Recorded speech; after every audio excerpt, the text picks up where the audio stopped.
Bonsoir à tous, je suis heureux de vous accueillir. Je sais que vous aimez les plantes, le jardin, la botanique, le jardinage, la nature, puisque vous êtes sur News Jardin TV, la chaîne qui, avec vous, partage régulièrement toutes ses passions.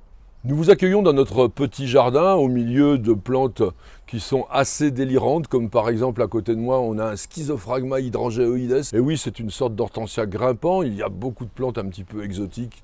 Devant, on a aussi un philodendron Xanadu qui est quasiment rustique. Enfin voilà, tout cela, c'est l'œuvre de Madame Miolan, ma petite jardinière, qui entretient régulièrement ce jardin, le plante, le soigne avec amour et nous fait aussi toutes les images vidéo de cette émission.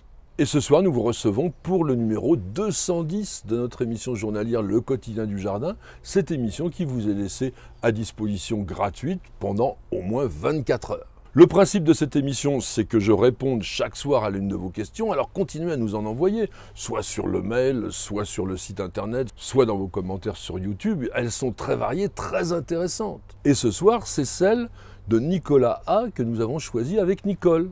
Il nous dit la chose suivante: suite à votre vidéo sur la dépollution par les plantes, vous n'avez pas parlé de l'ortie, qui a un pouvoir absorbant supérieur au roseau commun. Vous devriez nous en dire plus sur cette plante. Étonnant vraiment de constater à quel point on attribue des vertus extraordinaires, invraisemblables à l'ortie. Cette plante engendre des mythes, quasiment des dogmes, et quitte à décevoir certains d'entre vous, eh bien sachez tout simplement que l'ortie n'est pas une plante miracle. Contrairement à ce qui s'écrit en permanence, elle ne possède aucune vertu insecticide, fongicide ou herbicide par exemple. Et elle ne fait pas non plus partie des plantes dépolluantes référencées et utilisées pour la phytoremédiation, c'est-à-dire la dépollution par les plantes, même si l'ortie pousse spontanément dans des zones polluées.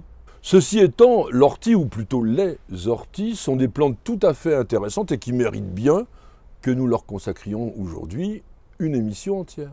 Les orties appartiennent au genre Urtica, encore une fois créé par l'incontournable Carl von Linné en 1753. Et c'est un genre extrêmement diversifié puisque la nomenclature botanique internationale lui attribue 244 taxons. Le nom Urtica, lui, est dérivé de urere, qui veut dire brûler en latin, et c'est celui d'ailleurs que les Romains donnaient à la plante.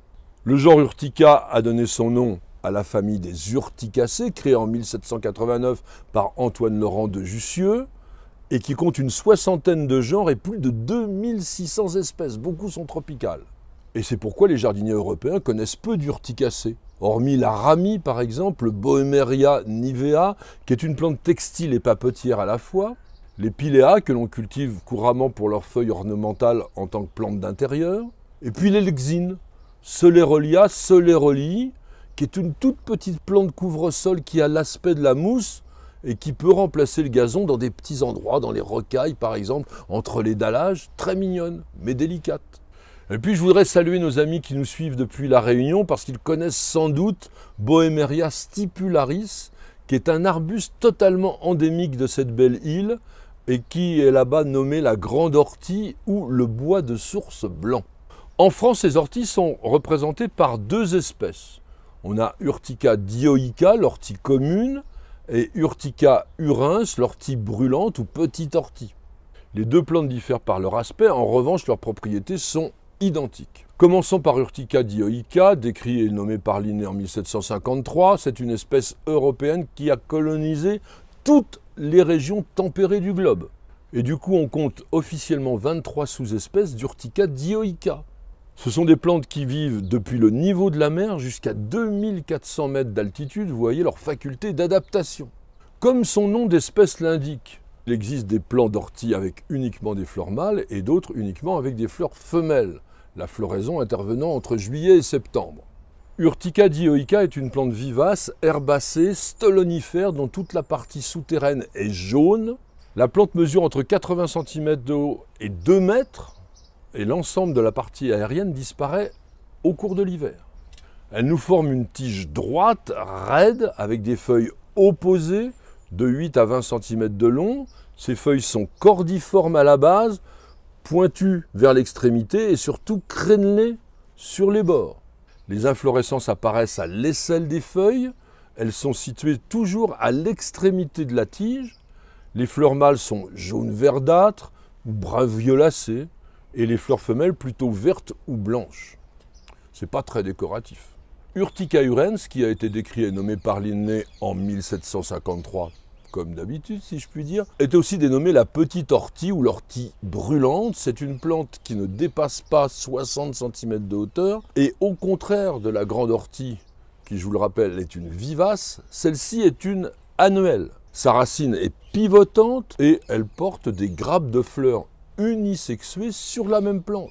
C'est-à-dire que l'on a des fleurs mâles et des fleurs femelles, mais sur la même plante. Donc c'est une plante monoïque. Urtica urens est répandue dans tous les pays tempérés, et il faut savoir qu'elle possède beaucoup plus de poils urticants que la grande ortie. C'est pourquoi on l'appelle l'ortie brûlante. Sa floraison s'étend de mars à octobre, et la pollinisation est ce que l'on appelle anémogame, c'est-à-dire que c'est le vent qui sert de pollinisateur. Maintenant, voyons la partie piquante des orties. Elle est constituée de poils urticants d'environ 2 mm de long qui contiennent de l'histamine, de l'acétylcholine, de la sérotonine, substances qui vont nous irriter la peau une fois qu'elles seront injectées.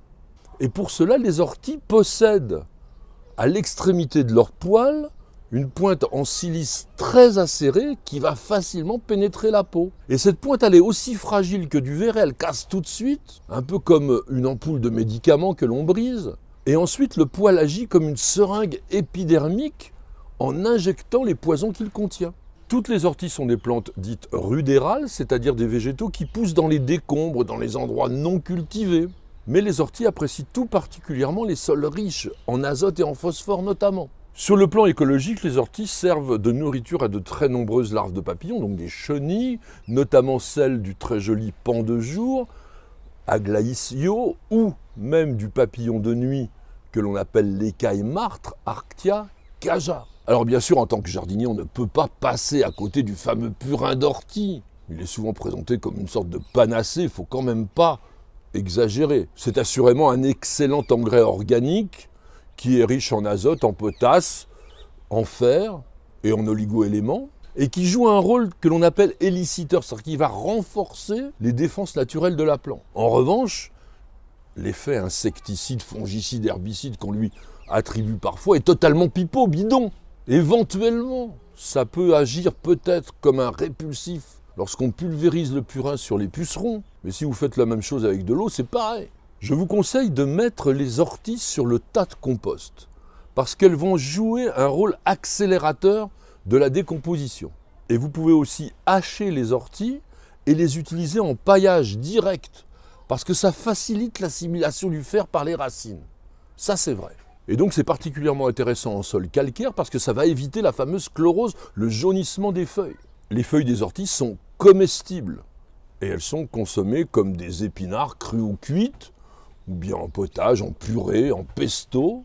Et le trempage dans l'eau ou la cuisson éliminant les substances irritantes qui sont contenues dans la plante, il n'y a pas de problème. En revanche, assurez-vous quand même de l'innocuité de l'endroit où ces orties ont poussé, parce que ce sont quand même des plantes accumulatrices. À partir du moment où elles aiment bien pousser dans des sols qui parfois sont chargés de métaux lourds, par exemple, elles peuvent en contenir. Consommez les orties jeunes avant qu'elles aient formé leurs fleurs, parce que à partir de ce moment-là, elles forment ce que l'on appelle des cystolithes, c'est-à-dire des grains de carbonate de calcium.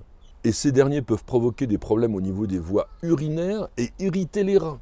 Vous pouvez aussi utiliser l'ortie en tisane, notamment si vous avez des carences en fer. Ça soulage éventuellement les rhumatismes, ça évite plus ou moins les coliques néphrétiques. Et puis sachez qu'on fait des lotions capillaires intéressantes à base d'ortie pour combattre la chute des cheveux et la formation des pellicules.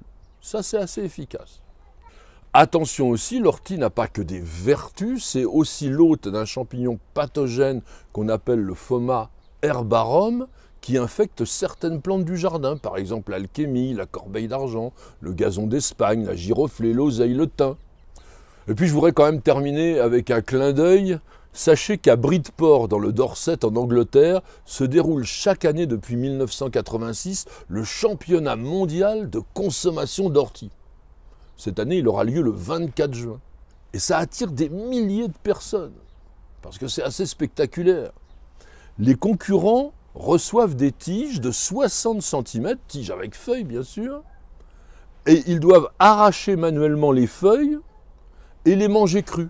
Le gagnant est évidemment celui qui en a mangé le plus dans un temps donné qui est d'1 heure. Et sachez pour l'anecdote que le record du monde appartient à Phil Thorne, un habitant du Devon qui a consommé 52 tiges, soit 31,2 mètres d'ortie. Incroyable. Et puis donnons le dernier mot à Émile Zola qui en 1875, dans La Faute de l'abbé Mouret, a écrit cette phrase magnifique « Les orties colossales d'un ver bronze, suant tranquillement les brûlures de leur poison ». Merci à tous et à chacun de nous avoir suivis. J'espère que cette évocation un peu piquante d'une plante qui semble être un peu la panacée du jardinier vous aura intéressé, ou du moins vous aura appris peut-être des choses que vous ne connaissiez pas. En tous les cas, merci de nous poser toutes ces questions, de nous pousser un peu dans nos derniers retranchements. Grâce à vous et un peu bien sûr à mes réponses, nous réalisons de jour en jour une magnifique et riche encyclopédie des plantes et du jardin en vidéo. Mais bien entendu, pour avoir accès à l'ensemble de cette collection, nous vous demandons une petite participation. C'est quand même normal, alors n'hésitez surtout pas à devenir membre de News Jardin TV Le Club. Vous avez sur la page d'accueil de notre chaîne YouTube, en haut à droite, sous la grande photo, une petite fenêtre Rejoindre. Cliquez dessus et ensuite vous serez guidé par Google pour toutes les modalités. C'est extrêmement simple et parfaitement en sécurité. Madame, monsieur, je vous souhaite de passer une excellente soirée et je vous donne rendez-vous dès demain pour de nouvelles aventures jardinières et bien sûr pour un nouveau numéro de notre émission journalière Le Quotidien du Jardin. C'est sur News Jardin TV et nulle part ailleurs.